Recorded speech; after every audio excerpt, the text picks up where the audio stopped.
ভারত পাকিস্তান যুদ্ধবিরতির খবরে আন্তর্জাতিক মহলে স্বস্তির নিঃশ্বাস নেমেছিল। তবে তা যেন আর দীর্ঘস্থায়ী হলো না। যুদ্ধবিরতির ১ ঘণ্টা যেতে না যেতেই কাশ্মীরে ড্রোন হামলা হয়। ভারত শাসিত এই অঞ্চলে বিস্ফোরণের খবর পাওয়া গেছে।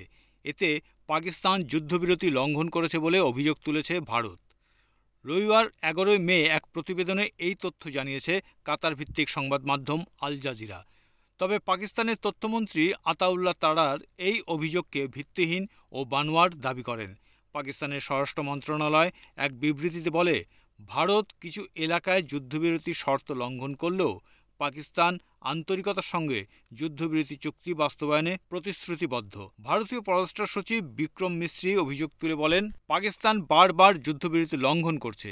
এই অবস্থায় ভারতীয় সেনাবাহিনীকে যে কোনো অবিরত লঙ্ঘনের জবাবে কঠোরভাবে ব্যবস্থা নিতে নির্দেশ দেওয়া হয়েছে। গত ৪ দিন ধরে ভারত ও পাকিস্তানের মধ্যে চলা সংঘর্ষ ছিল দক্ষিণ এশিয়ার গত কয়েক দশকের মধ্যে সবচেয়ে ভয়াবহ সামরিক উত্তেজনা। ৪ দিনের সংঘাতের পর ভারত ও পাকিস্তান পূর্ণাঙ্গ ও তাৎক্ষণিক যুদ্ধবিরতিতে সম্মত হওয়ার ঘোষণা দেয়।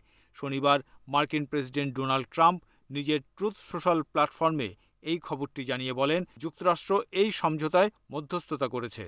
তবে এই ঘোষণা আসার কয়েক ঘন্টার মধ্যেই শ্রীনগর ও জম্মু শহরের বাসিন্দারা এবং বিবিসির স্থানীয় সংবাদকর্মীরাও আকাশে বিস্ফোরণের ঝলকানি দেখার পাশাপাশি আওয়াজ শুনেছেন বলে জানান। ভারতের পররাষ্ট্র সচিব বিক্রম মিস্ত্রি জানান, আজ সন্ধ্যায় আমরা যে বিষয়ে সমঝোতায় এসেছিলাম, গত কয়েক ঘন্টা ধরে উপর্যুপরি তার লঙ্ঘন ঘটেছে।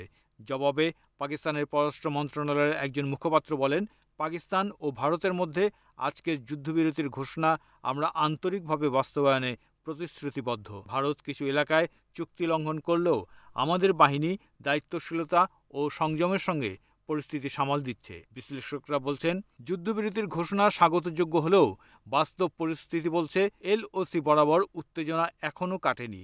নতুন করে বড় ধরনের সামরিক সংঘর্ষের আশঙ্কাও একেবারে উড়িয়ে দেওয়া যাচ্ছে না। ভারত ও পাকিস্তান দুই দেশই কাশ্মীরে নিজেদের পূর্ণ অধিকার দাবি করে। যদিও ১৯৪৭ সালে স্বাধীনতা লাভের পর থেকে দুই দেশ এই অঞ্চলকে আংশিকভাবে শাসন করছে।